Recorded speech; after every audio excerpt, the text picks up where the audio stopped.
is a winding road, no telling where it goes. Driving through days and nights, won't stop for traffic lights.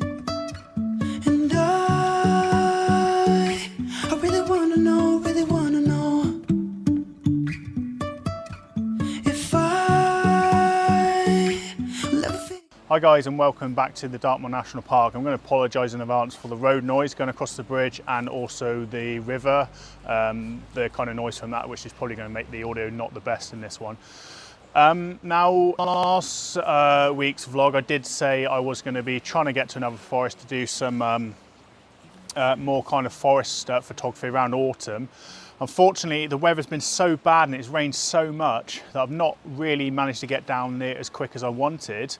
And also, it's only just stopped raining today, which has given me about an hour to play, 45 minutes to play with this afternoon, which unfortunately doesn't mean I can do a proper kind of forest vlog explore. But what I'm going to try and do is, with the time I've got, I'm going to try and get some cool images of this iconic bridge here on Dartmoor. This is Holne Bridge.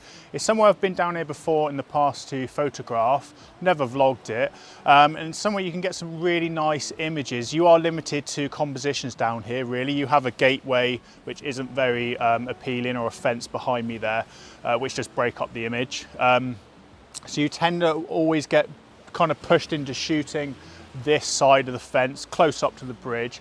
A wide angle lens is going to help. I'm a little late for autumn, really. The forest and the trees around here at the moment are absolutely beautiful, really nice golden autumnal colours.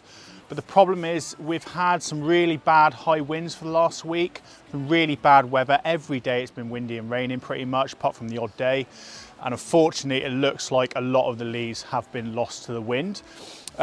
Unfortunately, it means a lot of these trees behind me and the ones just in front of it are lacking those leaves now, and they do look a bit wintry and not really going to fill the frame out as much as I hope with those autumnal colours. So what I'm going to be trying to do in this video, and it's all pretty much going to be with this location anyway, is framing. I'm going to try and use the leaves and the trees that I have still got, which are quite autumnal, to try and put in the corner of the images and try and frame up this bridge to try and get it a bit more of an autumnal image, something where the viewer thinks it's still kind of right in the season, and not all the leaves have been lost to the wind as such. Probably going to stick around this composition. Once I've got this done, I'm hopefully going to make my way up the river slightly, see what little images we can come across, see what trees we can find, which should work. I've probably got 45 minutes, half an hour to play with.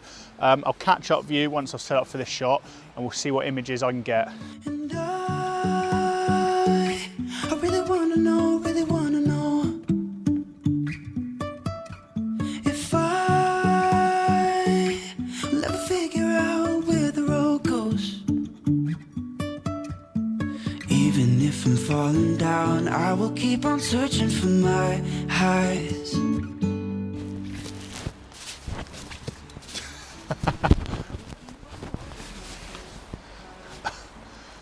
Right, I almost slipped over then, you probably saw. First shot set up, I'm using these slight leaves here on the tree just to add a bit of frame into the top of the image on this one. And I'm shooting into the bridge here, and I'm including this archway you can see under here. And I'm also including the rocks because you probably can't see very well. But if you follow them around kind of this way, just the other side of this tree trunk, you can't really see. They are quite rocking. There's quite a zigzaggy pattern to them. Might not come out amazing, but it'll give a bit more interest in the foreground. It's quite a simple shot. I'm shooting simply on aperture priority. I've got no filters on at all. I might put a polarizer on any minute, which will darken the water, because we do have a lot of frothing. Probably just see it down here, a bit of kind of white froth and bubbles in the water. And what polarizers sometimes will do is they'll darken the water, but they'll keep the brightness in those in that froth, which might let us get some nice patterns in the water if I do slightly longer exposures. You can come down in the summer when the water is a bit calmer and there's not much rain, and you can get some reflections in this water of the bridge. It's definitely not going to happen today. The river's just flowing far, far too fast. And I'm also shooting a whole stop underexposed here. And what that's doing is that's emphasizing the last bit of light that we're getting on these leaves, making the water darker. and hopefully it's going to put a bit of emphasis on those leaves, make them kind of stand out a bit more, and kind of really put some cool kind of emphasis on them, really bring out the colours. Sitting at an f-stop of f14. I'm on the 1635mm lens, and I'm probably about 28mm. I'm quite zoomed into the scene, to be honest. And I'm shooting an ISO of 50 on that as well to get the image I want. I've all set up now. It's as simple as hitting the shutter, taking the image, not much else to do with it apart from that. So I'm gonna have a little hunt around, change the composition slightly, not too much is gonna change. It's probably all you're gonna see from me from this location. I'll do a bit of B-roll now, and then I'm gonna be making my way probably under this little walkway here on this bit of the bridge. Just stop a few of the little paths, see what we can get, see what cool images we can find. I'll probably catch up with you in probably 10 minutes to me, but obviously for you after you see these images. So I'll see you in a little bit.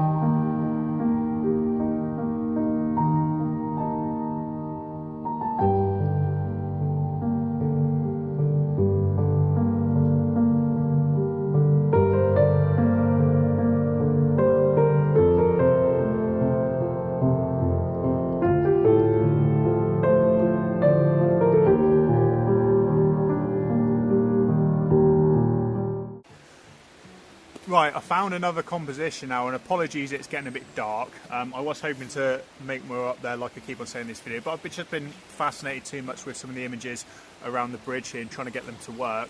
Now I've come to quite a cool location now, similar place, but I've moved across slightly. Now I've managed to come under these leaves here, which are quite low. I'm having to kind of sit below them. And we do have a bit of wind on them occasionally, which is a bit annoying. Because they are moving and it's causing problems with the image. The reason I like it here though is because they're really coming down into the top frame of the image, and they're really allowing me, or the image is really allowing me to emphasize these swells in the water here, which I'm really starting to like, and it's really come out well using that polarizer on those. And we're still getting enough of the bridge in the background that it ties it into a location. You kind of roughly work out where it is. So yeah, it's working quite well. Now because I want two slightly different images here, and because there is movement in the leaves, I'm having to do focus stacking. And what that means is I have to do a longer exposure of the water, around about 2-3 seconds, to get some movement in the swells there and get some cool patterns in those bubbles. And it also means I have to do a relatively quick shot, somewhere around about quarter a second, half a second, to get these leaves to be sharp. Now sometimes the wind does drop for just maybe a minute or two, and they do kind of freeze their movement, which is allowing me to still do half a second on them and get a relatively good sharp image. I'm having to use the ISO and a bit of the aperture to do that, and also I want to make sure that these are sharp and they don't get confused with the sharp background when Photoshop stitches it. So what I'm going to be doing is I'm going to be shooting on a lower aperture for here, for the leaves, to get them sharp, to get quicker shutter speed, and stop that stitch or that image from making the background sharp. Because what I'm going to be doing when I do the background image, I'm going to be doing a 10-15 second exposure to just make that water silky smooth as much as I can for it being a fast flowing river anyway. And then I stitch those two kind of effects together to see what the image is like really. So I've got the polarizer on, like I said, it's all set up. I've got the composition all done, and all I'm going to do is I'm going to focus on the rocks in front of me, which is a nice mid-ground kind of position between me and the bridge. Going to get the bridge really sharp, that is. And I'm going to be shooting that with an aperture of around about f9, f10. And that is an ISO of about 250 now on that, and that is going to give me a 15-second image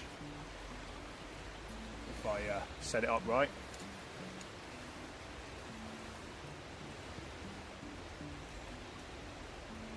Yeah, so that's going to give me about a 15-second image. So I'm just taking that image now. That's going to allow me to get movement in the water, kind of the effects I want.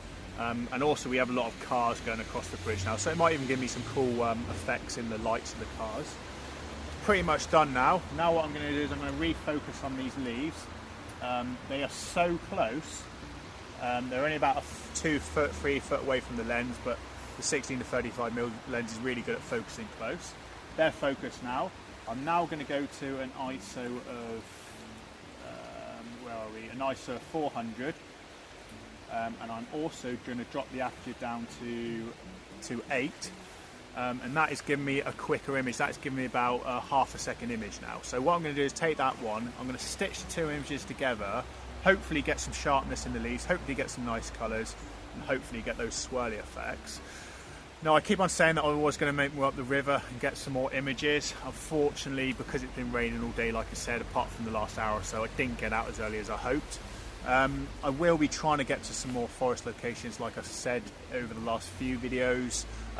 It's just hopefully the weather will be kind and allow me to get out again. Thanks for watching this one. I hope you've enjoyed it. I hope you enjoyed the ones that went up from Snowdonia a few weeks ago. If you have liked it, please give it a thumbs up, and as ever, consider subscribing. I will be doing quite a few more videos coming up from Dartmoor, probably into the winter. And stuff like that. Thanks for watching this one. I hope you enjoyed it, and I'll catch up with you on the next one in the future.